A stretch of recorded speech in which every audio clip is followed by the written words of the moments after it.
Hello, TikTok people. Back with more autism content today.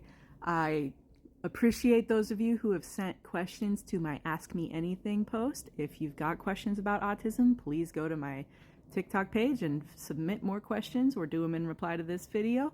I want to try to be helpful and help inform people about my autistic experience and my understanding of autism from reading and research I've done while trying to figure out my autism, as I wasn't diagnosed until this year, and I'm turning 37 this month. So, it's a long time to go without answers on some really difficult things to live through. And that's one of the things I want to talk about.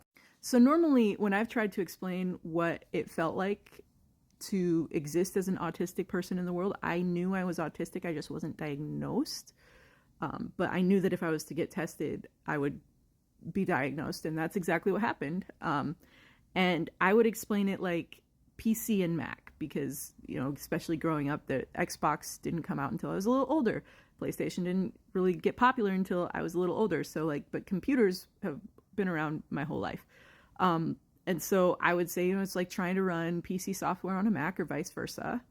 Or you might have to run Parallels or some sort of emulator to be able to run the operating system you need. And that's going to take up extra RAM and extra resources from your computer, and it's going to overheat quicker, and etc. But I found an example someone just used in a comment section I was reading that I really liked, and it's basically the same concept but with different labels, and it's PlayStation and Xbox. And there's a specific reason I really like this example, and I'm going to use a prop to show you. So give me just a second. So I'm a PlayStation gamer.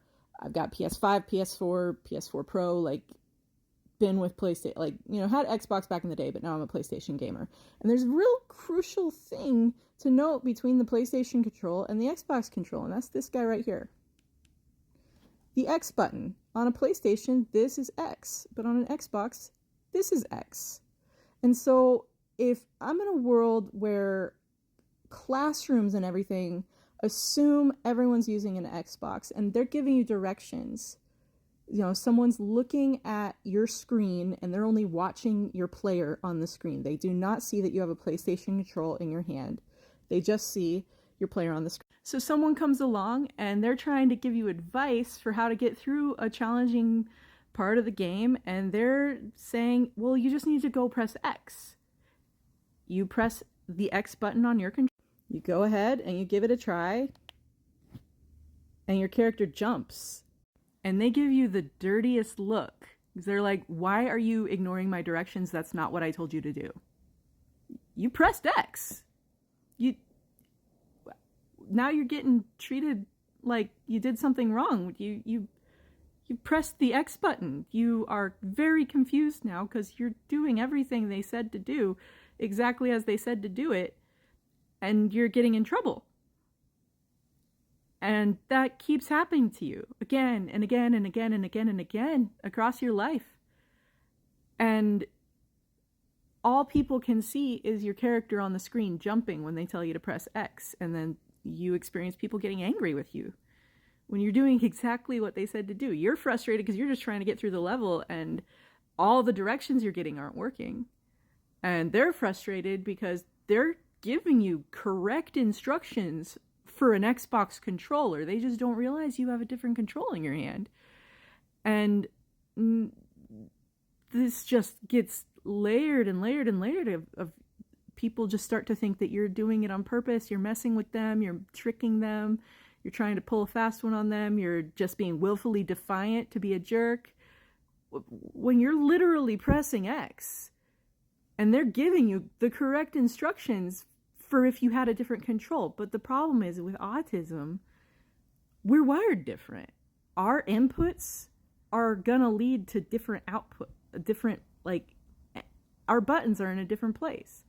So the same input is gonna cause a different action because the way it gets processed in our heads, in our neurons, in our brains, it's just different. Our senses are calibrated different. Our controller is calibrated different. This thing with which we get to interact with the world just functions differently. So the same set of instructions might not work, and we might need to take a little extra time to figure out what the meaning behind those instructions is. So rather than just press X, you might have to say, you need to do the button that opens the inventory, and that might be the left button, which would be the X button on an Xbox, but that's the square on a PlayStation. So they either need to realize you're using PlayStation control and modify the directions to say press square, or they, instead of saying press X and assuming everyone has the same control, modify that direction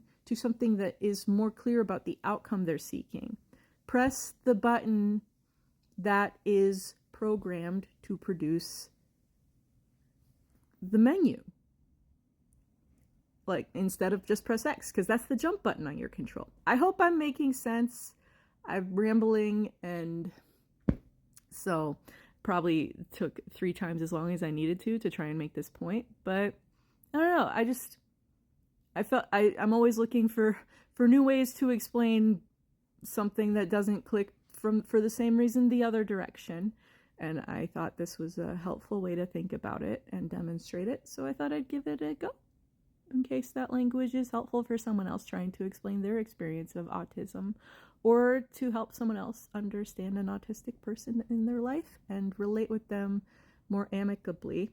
Now, the concept that's demonstrated in this is called the double empathy problem. And that was coined by Dr. Damien Milton from the University of Kent in the UK back in 2012.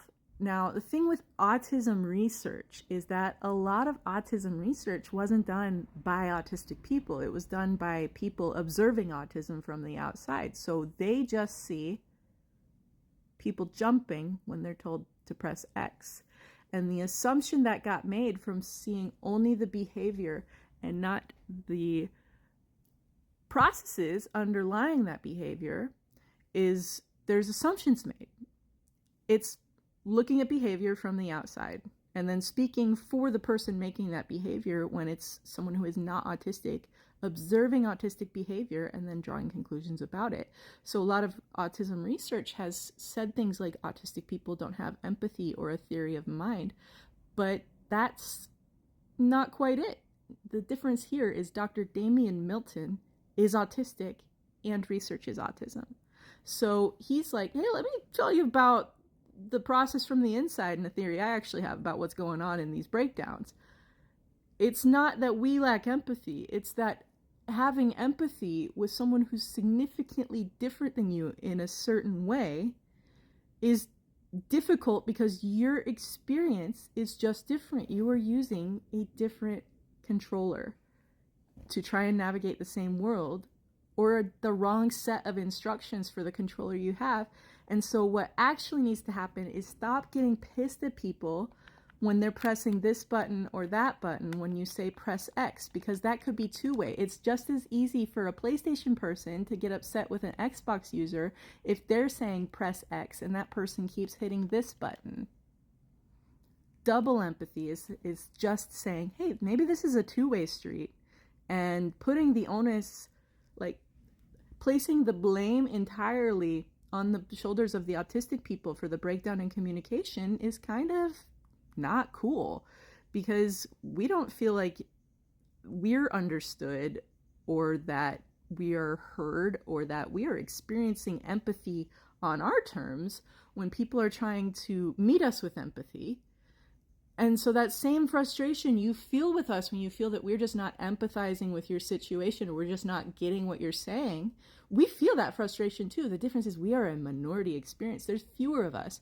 And so we're always going to be outvoted when it's coming to things that are societal norms. So we are then labeled as bad or wrong or deviant or lacking empathy because we're the one that differ from the majority experience. But the reality is that we're experiencing a lack of empathy from the non-autistic people in our life just as much as those people feel like we are not empathizing with them.